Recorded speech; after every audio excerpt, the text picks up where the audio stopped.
Muy buenos días a todos y les agradecemos su compañía en este primer congreso virtual Algia 2021. Me presento, soy el doctor Giancarlo Ferretis López, soy anestesiólogo con subespecialidad de anestesia en paciente con cáncer, así como algología o manejo del dolor. Actualmente soy el profesor titular de la carrera de anestesiología en el Hospital General de León. El tema que vamos a hablar el día de hoy y que vamos a abordar es dolor agudo posoperatorio, panorama de manejo actual. Esta plática no tiene ningún conflicto de interés y bueno, vamos a empezar. El dolor lo considero yo en lo personal como un reto. ¿Por qué un reto? Porque va a ser uno de los desafíos para todos los médicos de la salud el poder controlarlo, y al ser un desafío se considera un reto. ¿Cuáles serían nuestros retos a enfrentar? Uno, dependiendo de las características de nuestro paciente, hablando de un proceso perioperatorio, debemos de tener en cuenta que una cirugía de alta complejidad va a necesitar un control eficaz de dolor para mantener nuestra balanza y mantener la hemostasia de nuestro paciente. Pero que es importante, el dolor perioperatorio o el adecuado control del perioperatorio nos ayuda a tener el confort de nuestro paciente, disminuir su morbilidad, facilitar una recuperación acelerada, disminuir los costos e insumos en el ámbito hospitalario, pero sobre todo a evitar el desarrollo del dolor crónico. Pero bueno, la palabra que más vamos a tomar el día de hoy es el dolor. Pero bueno, ¿qué es el dolor? El dolor en la descripción y la definición del dolor por parte de la Pain Society y de la JASP en el 2017 se consideró que el dolor es una experiencia angustiante asociada con daño tisular real o potencial, con componentes sensoriales, emocionales, cognitivos y sociales. Eso nos engloba a que el dolor va a tener múltiples situaciones que lo lleven a desencadenar. Pero en el 2020, la Asociación Internacional para el Estudio del Dolor, o la JASP, definió al dolor como una experiencia sensorial y emocional desagradable, asociada o similar a la asociación con daño tisular real o potencial. Pero dentro de las definiciones del dolor también debemos de recordar la temporalidad. Entonces aquí definimos que va a haber un dolor agudo, el cual se considera que ocurre dentro de los 30 días después del agente causal o de lo que condiciona el daño, y posteriormente el dolor crónico, el que continúa por más de 90 días. Asimismo, la American Pain Society nos define que el dolor agudo es aquel que se presenta en los primeros 7 días, más aparte unas consideraciones como va a ser que la duración del dolor va a reflejar el mecanismo de intensidad de la lesión o de la injuria que vaya a presentar el paciente, que el periodo vaya a ser de 7 hasta 30 días, pero de 30 a 90 días puede considerarse común y se consideraría un dolor subagudo, el cual se puede dejar como término medio entre la temporalidad de un dolor agudo, un dolor crónico, pero sobre todo que debemos de mantener estando a la perspectiva y siguiendo la academia para continuar el conocimiento de los mecanismos correctos del dolor, para así poder nosotros relacionarlos con la duración y los mecanismos fisiopatológicos que lo desarrollan. Pero ya entrando a nuestro tema, pues debemos de recordar que el dolor perioperatorio se puede considerar un dolor agudo por su periodicidad, en el cual va a ser como la consecuencia sensorial a la activación de todo el sistema nociceptor que desencadena la vía del dolor, pero también se considera que va a ser una señal de alarma disparada por todos los sistemas protectores del organismo, y ya como definición es el dolor presente en un paciente quirúrgico a causa de la enfermedad previa al procedimiento quirúrgico o por ambos. Y aquí podríamos definir también como un paciente crónico, en donde puede tener dolores de diferente intensidad, pero de forma continua, como pudiéramos tener en patologías como una colecistectomía crónica agudizada, o ya en casos de mayor severidad como el paciente oncológico. Entonces, bueno, ¿cuáles van a ser los encadenantes de este tipo de dolor? Aquí lo mencionamos. Uno va a ser el trauma agudo, el dolor en el preoperatorio, un manejo inadecuado en una cirugía ambulatoria que tiene una estancia hospitalaria menor de 24 horas, o el manejo del dolor inadecuado después de una cirugía mayor. Por lo cual, entonces el dolor postoperatorio es el que se presenta a un paciente después de algún procedimiento quirúrgico, que va a ser el resultado secundario al trauma que se realizó por el evento quirúrgico o ya por las complicaciones relacionadas. Aquí en complicaciones podríamos hablar sobre las plexopatías principalmente, las cuales ya va a ser por el tiempo prolongado del evento quirúrgico y las posiciones en las que se pueda presentar nuestro paciente la lesión a nivel de plexos superficiales. Pero bueno, el doctor Max Park en el 2020 nos habla sobre la estadística que se tiene a nivel mundial, en el cual refiere en su publicación que se realizan alrededor de 318 mil millones de cirugías al año, de las cuales el 80% de estos pacientes van a presentar un dolor posoperatorio, pero de este 80, el 70% lo va a referir como un dolor de moderado a intenso. Pero bueno, hablando del ámbito en mi país, en México, ¿qué es lo que tenemos? Que el dolor posoperatorio tiene una frecuencia mayor, en donde se ve que se presenta en el 96%. De este 96%, el 62% nos habla que es de moderado a severo, por lo que consideramos que 9 de cada 10 mexicanos van a tener un dolor posoperatorio, pero 7 de cada 10 va a ser un dolor moderado a severo. Pero otra de las situaciones más importantes es que, que del 1 al 5% de estos pacientes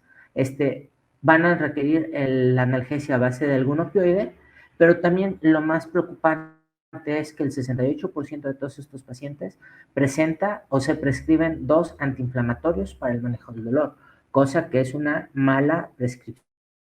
para manejo del dolor. Y esta es una imagen de un procedimiento que es un HIPEC que se realiza en el Instituto Nacional de Cancerología, que es quimioterapia intraperitoneal. Posteriormente, pues bueno, tenemos que recordar que el momento que se presenta una lesión quirúrgica, ¿qué va a pasar? Al momento que se hace el corte a nivel de los tejidos, va a haber liberación de muchas sustancias proalgogénicas, desde la sustancia P o el gen de la recaptura de calcio que se presenta por la lesión a nivel de los vasos superficiales o profundos, la destrucción celular y la liberación de histamina, mastocitos, así como sustancia P, y otros factores proinflamatorios como bradiquina, serotonina, prostaglandinas, hidrogeniones. Entonces recordar que esta es toda la cascada proinflamatoria que se va a llegar a presentar. Por lo cual debemos de recordar que si nuestro paciente va a tener o es un paciente en cirugía de abdomen, ¿qué va a pasar? Al momento que se hace una lesión de piel, va a haber liberación de sustancias ergogénicas, va a haber lesión de nervios cutáneos superficiales y sobre todo que va a haber estimulación aguda y eso nos puede presentar a descripciones de dolor neuropático como una lesión quemante. A nivel visceral, pues ya vamos a tener que la localización del dolor va a ser difuso, poco localizado, pero sobre todo que al momento de tener liberación de sustancias ergogénicas, pues vamos a tener la manifestación y la persistencia de toda la cascada proinflamatoria por la lesión a los axones nerviosos, así como la lesión e inflamación de peritoneo por su manipulación o la separación e inflamación de los músculos. Y si hablamos de cirugías articulares, pues bueno, vamos a tener en cuenta que va a ser la misma fisiopatología con la liberación de las sustancias proergogénicas, pero sobre todo tener en cuenta que aquí vamos a tener una mayor estimulación y lesión a nivel de músculos, fascias musculares, tejidos articulares, en caso de que sean prótesis de cadera o prótesis totales de rodilla, o ya hasta la misma artrosis en fracturas de tibia, peroneo o de muñeca o de codo, ¿sí? Más aparte los espasmos musculares adyacentes por el procesos inflamatorios. Pero, ¿qué es lo más importante recalcar? Dentro de nuestro paciente, y como hablamos de mejorar la morbilidad, pues obviamente el dolor maltratado o con un mal control de dolor, ¿qué va a favorecer o qué va a condicionar? A que podamos tener una liberación o un aumento de la actividad simpática refleja, lo que condicionaría a que el paciente tuviera taquicardia, descontrol de la TA, eso va a aumentar el flujo de oxígeno y si nuestro paciente tuviera alguna comorbilidad, el mismo dolor puede condicionar a predisponer a infartos sanguíneos.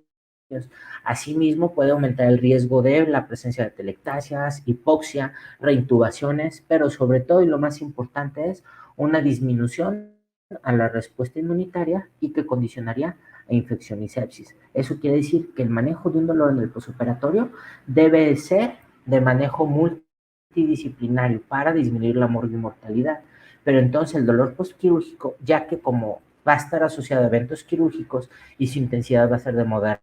a severa, pues obviamente se sugiere iniciar, de acuerdo a la OMS, los escalones para el manejo de dolor, de acuerdo a los estatutos, en el cual, bueno, aquí vamos a ver que la escala analgésica de la OMS nos habla sobre el dolor leve, moderado y severo, en el cual vamos a tener coadyuvantes, analgésicos no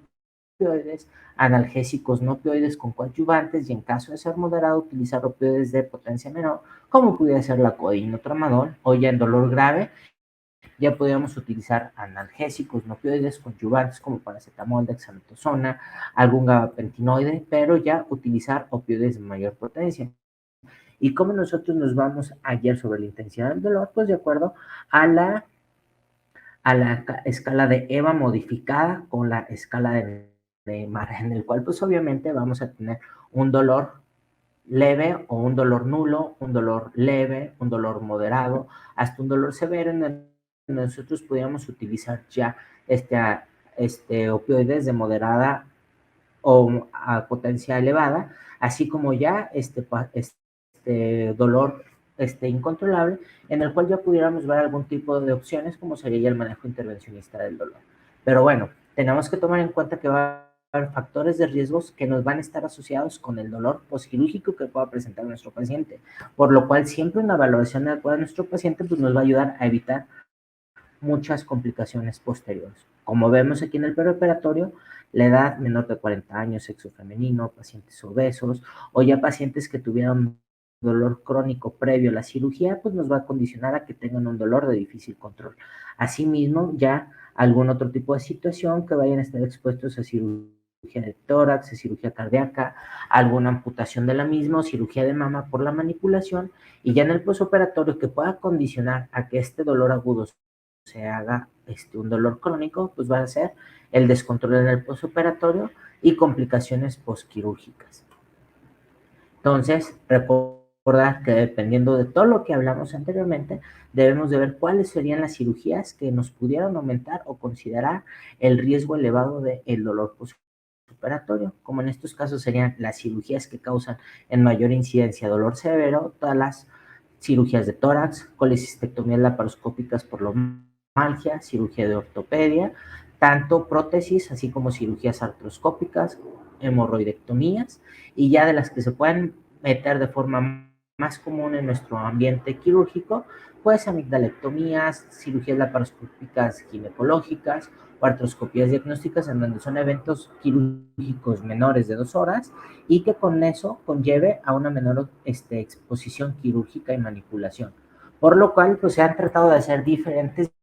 guías que nos hablen sobre, de acuerdo al tratamiento, cuál va a ser el manejo que nosotros debemos de planear como nuestras metas analgésicas.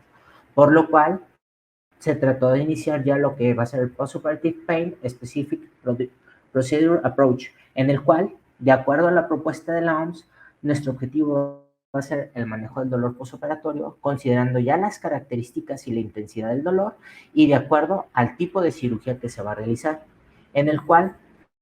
si ya vimos que en nuestra diapositiva anterior los tipos de cirugías que nos van a presentar el tipo de dolor, pues aquí vamos a ver las múltiples opciones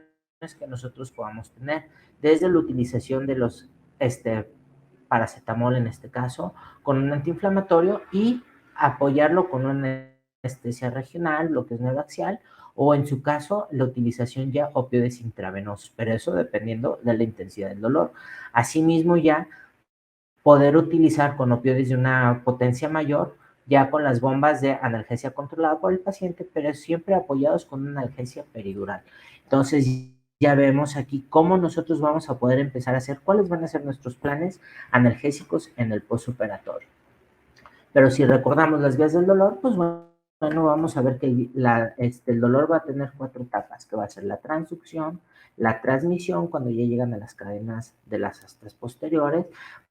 la modulación, cuando ya inician todo lo que van a ser las vías ascendentes del dolor, hasta la percepción, cuando llega la corteza somatosensorial y donde ya vamos a tener la modulación y percepción del dolor. Entonces, ¿cuáles serían nuestros objetivos? De acuerdo a cada uno de los procesos, tratar de bloquear, iniciando una premedicación, por lo cual hay muchos términos que ya tenemos que estar más familiarizados, como va a ser la anestesia multimodal o la analgesia multimodal. Como vemos aquí, para nosotros bloquear la transducción de dolor, vamos a poder utilizar esteroides, anestésicos locales, analgésicos, inflamatorios no esteroideos para la transmisión, bloqueos accionales de anestesia regional para bloquear completamente lo que va a ser el proceso saltatorio de la transmisión del potencial de un umbral de dolor a nivel de los nódulos de Rex, así como la modulación ya cuando va a iniciar las vías ascendentes del dolor con ya la utilización de algún opioide, así como la ketamina o alfa-2 delta alfa-2 agonista, como en este caso sería la dexmedetomidina, o ya en caso de bloqueo peridural, coadyuvarlo con clonidina, y ya por último, el paracetamol nos ayuda a bloquear la percepción, entonces por lo cual siempre el paracetamol va a ser nuestro mayor aliado para el manejo de un dolor en el postoperatorio. Entonces, bueno, aquí vamos a tener ya como un antecedente histórico. Desde 1989 trataban de ver que va a haber dolores que no van a poder ser superados o controlados con un solo analgésico, por lo cual se recomendaba la combinación de analgésicos que tuvieran acción en diferentes sitios para así poder aumentar la potencia analgésica. ¿Y eso cómo se llama? Pues se llama actualmente analgesia multimodal. Con los objetivos de qué? De al realizar una combinación adecuada de medicamentos que actúan en diferentes zonas de la cadena de inflamación, podamos disminuir el consumo de fármacos, pero principalmente hablando de los morfínicos u opioides, para así reducir los efectos secundarios. Sí es muy importante recalcar que todas estas medidas no son para evitar el uso de opioides, sino hacer un uso racional del uso de opioides por todas las situaciones que se han presentado, desde la opofobia o la disminución de el poder tener acceso a los opioides para manejo del dolor. Por lo cual, como habíamos dicho, el tema se llama analgesia multimodal, o esta nueva definición se llama analgesia multimodal, en el cual nosotros con analgésicos no opioides y adyuvantes vamos a potencializar y mejorar o controlar el dolor con la utilización de opioides de menor potencia, y que eso conlleve a que podamos tener menor efectos secundarios. Asimismo, no solamente significa mezclar diferentes medicamentos, sino también ya estar familiarizados con nuevas técnicas de abordajes para el manejo del dolor, como aquí podemos ver el uso de ultrasonidos o uso de neuroestimulación para los abordajes neuroaxiales, o en el caso de que no podamos tener acceso a nada de esto, pues bueno, poder administrar a nuestros pacientes por bloqueos peridurales, bombas elastoméricas o ya analgesia controlada por el paciente. ¿Qué tenemos de evidencia? Pues bueno, este es el primer artículo que se publicó sobre cómo se puede manejar el dolor crónico. Aquí pensando que un dolor postoperatorio se llegara a ser crónico, entonces aquí nos habla dónde estamos, hacia dónde vamos, en donde nos empieza a dar ya sobre los primeros estudios que se empezaron a hacer por el CIMPAR, que ya era un grupo para el manejo multidisciplinario del dolor. Asimismo, pues, múltiples bibliografías que nos habla sobre cómo prevenir el dolor crónico postoperatorio, hasta dónde vamos en el dolor crónico postoperatorio, cuál va a ser la transición de un dolor agudo a un dolor crónico postoperatorio, qué es lo que nosotros queremos evitar, así como cuál sería la prevalencia ya del dolor postoperatorio después de evento quirúrgico. Por lo cual, pues, múltiples organizaciones en el manejo del dolor pues tratan de darnos unas guías que nos orienten sobre cuáles serían las mejores opciones terapéuticas, tanto en hospitales de primera atención, como pudiera ser lumbalgias, como pudiera dolor articular crónico, como sería la osteoartrosis degenerativa en el adulto, o ya por eventos quirúrgicos en específicos, en el cual, bueno, en este artículo nos habla sobre ya cómo se van a iniciar los eventos o la selectividad y la prescripción de medicamentos para el manejo del dolor, pero sobre todo personalizado para cada uno de nuestros pacientes. ¿En dónde? ¿Cuáles van a ser los objetivos? Siempre tratar de ofrecer una analgesia multimodal a nuestros pacientes, en el cual Dentro de este manejo multimodal van a venir terapias conductuales, por si el paciente presenta periodos de ansiedad muy importante, ¿sí? Tener una terapia de manejo conductual antes del evento quirúrgico, ¿sí? Tratar siempre de estar adecuando nuestra analgesia dependiendo de el evento quirúrgico y los efectos adversos que se puedan utilizar. En algún momento ya hay evidencia en el cual que los gabapentinoides nos van a disminuir, el consumo de opioides en el transoperatorio, pero dos, por la modulación y por el sitio de acción donde actúan, van a disminuir la intensidad o la severidad y percepción del dolor, por lo cual se llegará a considerar como una premedicación efectiva. Asimismo, en pacientes con dolor de difícil control, pues utilizar infusiones con ketamina, así como analgésicos como lidocaína, en este caso anestésicos locales, pero siempre tratar de ofrecer anestesia o analgesia neuroxal en cada uno de los pacientes si es que es candidato. Entonces, como les digo, estas son como las guías o ya las recomendaciones que nos hacen, o en caso de que no podamos utilizar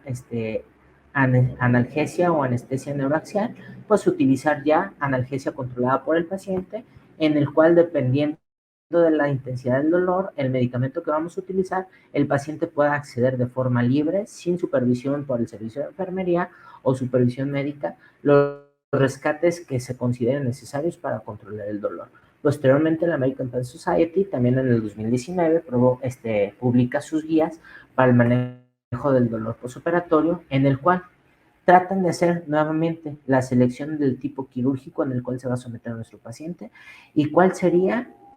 las mezclas o nuestros procesos a realizar para disminuir el dolor en el postoperatorio. Aquí, por ejemplo, hablando de un reemplazo total de cadera, como vemos, utilizar opioides de potencia moderada en caso de la descontrol del dolor, usar los antiinflamatorios, coadyuvados con paracetamol, asimismo utilizar los gabapentinoides, utilizar en caso necesario anestesia regional con anestésicos locales y en algún momento, si es necesario, utilizar las terapias conductuales. Asimismo, la Asociación Europea también tiene sus guías Prospect, las cuales nos hablan sobre los procesos específicos para el manejo del dolor postoperatorio, en el cual se me hace una plataforma muy útil en la cual podemos, aquí vamos a ver los tipos de procedimientos a los cuales ya hay evidencia científica y todo está justificado por bibliografía, en donde aquí te mencionan todos los artículos en los cuales constatan, informan estos protocolos, en el cual, aquí poniendo el ejemplo, va a ser una toracotomía en el que nos habla cuáles serían las recomendaciones para una técnica anestésica, ¿sí? Como va a ser la analgesia neuroaxial, que puede ser peridural a nivel torácico, o ya tratar de hacer un bloqueo guiado por ultrasonido, más aparte anestésicos locales y opioides. En el intraoperatorio podemos continuar una perfusión de los opioides y en el postoperatorio, pues utilizar bloqueos de anestésicos locales intercostales o paravertebrales, en el cual posteriormente su alta, nada más nuestros pacientes se pueden ir con paracetamol, con un antiinflamatorio no esteroideo o con un COX-2, con el objetivo de que la analgesia regional nos va a tener por una evidencia gradual a mejorar lo que va a ser el dolor en el postoperatorio, pero sobre todo que nos va a ayudar a disminuir el consumo de los opioides y sus objetivos de los protocolos de rehabilitación multimodal, como son Prospect o los protocolos CERAS, van a ser rehabilitación controlada, ambulación temprana, dieta y estos programas de optimización que conllevan a movilización temprana, inicio de la vía oral de forma temprana y consumo de opioides en menor dosis, pero que esa menor dosis sea efectiva. Y a nivel de los protocolos ERAS, en sus objetivos analgésicos, ¿cuáles van a ser? Reducir el estrés hormonal, que va a condicionar a que se mantenga la cascada inflamatoria persistente, con la liberación de principalmente prostaglandinas E2, así como sustancia P, pero sobre todo favorecer a que tengan una movilización temprana y que tengan un inicio de la dieta temprana. Entonces, esos serían los objetivos específicos en todo lo que van a ser las nuevas guías para manejo del dolor, pero tenemos que tener en cuenta cuáles son los medicamentos que vamos a poder utilizar, desde los antiinflamatorios no esteroideos, que van a tener efectos antiinflamatorios, antipiréticos, analgésicos. Su efecto va a ser la inhibición de las prostaglandinas, asimismo las funciones fisiológicas sobre COX-1 y COX-2. Recordar que el daño tisular va a inducir la producción de las COX-2 y la síntesis de proteínas. Por lo que aquí tenemos el NNT o el número necesario a tratar, en el cual nos dice de los antiinflamatorios no esteroideos cuáles son los que tienen una mayor efectividad, como sería diclofenaco, relecoxib, ibuprofeno y piroxicam. Asimismo, vemos aquí en esta escala cuáles son las dosis que se utilizan de forma frecuente para el manejo del dolor o las que se han indicado, pero pues de acuerdo a esta publicación del 2019 del British Journal of Anesthesia, aquí tenemos las dosis mayores de cada uno, pero sobre todo que el tiempo de acción de los medicamentos, porque lo que va a pasar es que muchas veces nuestros pacientes presentan algo que se llama dolor al término de la dosis. A nivel de los COX-2, pues ya sabemos que van a inhibir selectivamente la enzima COX-2, vamos a tener algunos efectos como meloxicam, celecoxib, heterocoxib, valdecoxib, van a tener una potencia analgésica mayor que los antiinflamatorios, pero recordar cuáles serían algunas de las contraindicaciones de estos mismos. El celecoxib, pacientes que tengan alergias a las sulfas, ya pacientes con hipertensión o edema, el rofecoxib está contraindicado, y el valdecoxib en personas que ya tengan antecedente de haber padecido el síndrome de Stevens-Johnson. Entonces, también recordar con el uso de los antiinflamatorios cuáles son los que tienen mayor riesgo cardiovascular, pero sobre todo los que tienen el mayor riesgo de sangrado gastrointestinal. En los anestésicos locales, recordar que la infusión perioperatoria de la lidocaína va a tener efectos analgésicos, antihiperalgésicos y antiinflamatorios por su efecto que es actuar a nivel de los canales sodio dependientes de voltaje, con dosis utilizadas con un bolo de 1 miligramo por kilogramo, mantener perfusiones que sean de 2 miligramos kilo para 1 hora, pero nunca pasar las concentraciones tóxicas. Y aquí vemos una imagen de cómo es el mecanismo de acción de la lidocaína. El paracetamol, el tanamao paracetamol, pues ya sabemos que va a tener múltiples mecanismos de acción, pero estos son los más importantes. Inhibición de la recaptura de anandamina, que va a ser un endocannabinoides. Va a tener un agonismo sobre los receptores TRPV1, que esto nos habla sobre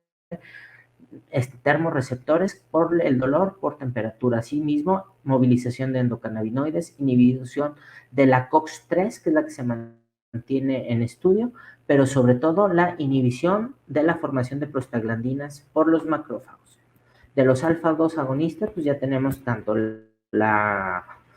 clonidina como la dexmedetomidina, actúan a nivel del locus coeruleus en la unión de los receptores alfa-2, disminuyendo la disminución de noradrenalina. Esto va a bloquear a nivel de la sustancia, de los ganglios de la raíz dorsal, la liberación de la sustancia P, y eso va a activar las vías inhibitorias del dolor. Aquí tenemos bibliografía que nos sustenta el uso de este medicamento, en el cual el uso de los alfa-2 agonistas van a disminuir el consumo de los opioides, la intensidad del dolor, pero sobre todo la náusea y vómito en el postoperatorio, que va a ser una de las principales complicaciones que van a desencadenar el dolor. Asimismo, la ketamina, como lo habíamos hablado, recordar que es un receptor de los NMDA, se utiliza o nos puede ayudar para disminuir la producción de mediadores inflamatorios, ¿sí? Principalmente con la inhibición de las interleucinas 6, que son las encargadas de la inflamación. ¿Y qué nos dice la evidencia sobre el uso de la ketamina? Pues al igual, es un medicamento adyuvante muy importante para el manejo del dolor, pero sobre todo para cirugías abdominales mayores, torácicas, así como ortopédicas. Opioides no nos vamos a meter a ellos tanto. ¿Por qué? Porque, pues bueno, nuestro objetivo es dar todas las englobes,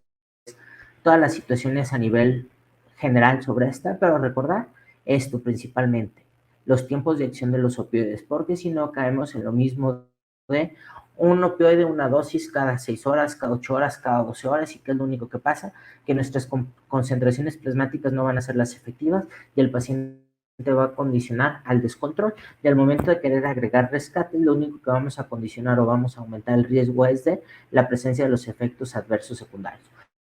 Asimismo, aquí, como les había comentado anteriormente, el uso de los neuromoduladores, como en este caso la pregabalina y la gabapentina, en este estudio nos ayuda principalmente a que hubo menor presencia de náusea, vómito, prurito en el postoperatorio, pero sobre todo que se disminuyó el consumo de opioides en las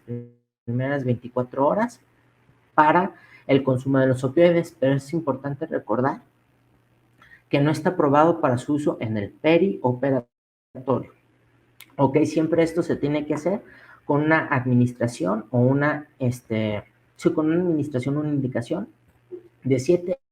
a 8 días previos al evento quirúrgico, cosa que a veces es muy difícil de hacer. Los sistemas de infusión que contamos pues, van a ser diferentes, bombas elastoméricas de diferentes marcas, así como los sistemas electrónicos guiados por el paciente, en donde aquí lo importante es que debemos de conocer nuestro sistema, cuántos van a ser los mililitros por hora que van a estar pasando para 24 horas, 30 horas, 60 horas, para poder así nosotros poder hacer la dilución de cuál es la concentración del medicamento que nosotros queramos utilizar, en donde aquí vemos que la dilución de fármaco por los mililitros a pasar en 24 horas. Y así nosotros vamos a poder programar nuestras bombas elastoméricas, en el cual aquí les dejo esta guía, en el cual nos dice que dependiendo de dónde colocamos nuestro catéter peridural, son los mililitros por minuto por hora que nos va a ayudar para mantener la analgesia para completar las metámeres deseadas a abordar, en el cual también aquí podemos observar cuáles van a ser los medicamentos opioides que nosotros podamos utilizar tanto por vía peridural o como por vía subaracnoidea, así como sus dosis mínimas y sus dosis máximas. Pero bueno, también tenemos que hablar de todo lo que va a ser la anestesia regional, que no es porque esté de boga, pero sí se ha visto que tiene efecto benéfico en el mismo para todo evento quirúrgico al que se vaya a someter. Aquí estamos observando, bueno, este soy yo, este es uno de mis recientes, en el cual estamos haciendo un PEC 1, PEC 2 y un BIRMA para una paciente sometida a mastectomía radical. Asimismo, aquí vemos también a nuestro residente con otro de nuestros médicos escritos, el doctor Pablo Mesina, la realización de un bloqueo ESP para un paciente sometido a una toracotomía, en el cual, pues bueno, son los bloqueos que tienen una mayor indicación para manejo del dolor postoperatorio en zona de recuperación para el control del dolor. ¿Cuáles serán mis conclusiones de esta plática? Porque ya estamos excedidos del tiempo. Una, el manejo del dolor después de una cirugía debe ser multimodal y específico para el procedimiento. Debemos de tomar en cuenta que siempre, si el paciente lo permite y la técnica quirúrgica lo amerita, utilizar técnicas de anestesia, de analgesia regional, así como hacer una adecuada premedicación de nuestros pacientes, utilizar técnicas de ahorro de los opioides siempre que sea posible, que va a ser una premedicación efectiva, pero sobre todo estadificar adecuadamente al paciente y procedimiento para así poder adecuar el manejo analgésico, pero sobre todo reducir los efectos secundarios de nuestros medicamentos para favorecer el egreso oportuno. Y este artículo que se acaba de publicar hace poco, que acabo de ver, habla sobre un estudio que están haciendo en el Reino Unido sobre la efectividad de la aplicación digital de el NSERF, que nos va a ayudar sobre cómo el paciente va a percibir el dolor en el postoperatorio y así darle un seguimiento previo a la cirugía y posteriormente a la cirugía, en el cual nos va a manejar hasta las 48 horas posteriores al evento quirúrgico, en el cual por medio de una aplicación electrónica el paciente nos va a ir describiendo el dolor, ya que así también vamos a tener un mayor seguimiento del paciente. Solo que aquí nosotros vemos que está diferente a la escala analgésica de la OMS, en el cual ya desde una etapa temprana se va a poder utilizar opioides de potencia leve, en el cual aquí ven todos los procesos que utilizaron para ver cuál sería la mejor escala del dolor para hacer su protocolo. Y pues bueno, tuvimos que bajar la aplicación electrónica para ver cómo funcionaba. Entonces se llama NSERF. Esta la pueden encontrar desde Android y iTunes o App Store, en el cual se dan de alta, ¿sí? Y posteriormente ya aquí vas a ver qué tipo de operación fue, cuál la información sobre el dolor y sobre cómo vamos a poder manejar el dolor antes de nuestro evento quirúrgico, en el cual aquí nosotros vamos a poder señalizar la zona donde se va a poder hacer, donde se va a hacer el evento quirúrgico, cómo va a estar el dolor en reposo posterior a la actividad física, y todo esto lo voy registrando el paciente. Y ya posteriormente de la intensidad y las características del dolor, pues vamos a tener opciones de terapia sin analgesia, como pueden ser terapias conductuales. Aquí nos habla sobre yoga. Aquí vamos a ver algunos videos que nos ponen música para musicoterapia, así como ejercicios para la rehabilitación. ¿Y qué conclusiones tuvieron? Que los pacientes con este dispositivo fueron menores, tuvieron fueron menos propensos a descontrol de dolor en las primeras 24 horas, pero sobre todo que antes de las 48 horas el paciente ya podía indicar si si el dolor modificó de leve, moderado hasta severo, para así poder tener un control adecuado antes de su alta. Tenían 3 veces menos posibilidades de que se prescribieran opioides, porque se podía ir modulando el dolor con las dosis de los medicamentos, pero sobre todo que este dispositivo redujo la insistencia de control del dolor en el posoperatorio, pero sobre todo la reducción de la prescripción de los opioides al momento de la alta hospitalaria. Es decir, que favoreció a que se pudiera tener un control adecuado del dolor durante su estancia hospitalaria y que no egresara con un dolor en descontrol. Me despido de ustedes, espero que esta plática haya sido de su agrado. Me despido nuevamente, soy el doctor Giancarlo Ferretis, anestesiólogo, oncólogo y algólogo. Este es el Hospital General Universitario donde yo trabajo, en la ciudad de León, Guanajuato, en México. Y cualquier duda o situación, aquí tienen mi correo electrónico o me pueden seguir por Twitter. Agradecemos su atención y gracias por participar con nosotros.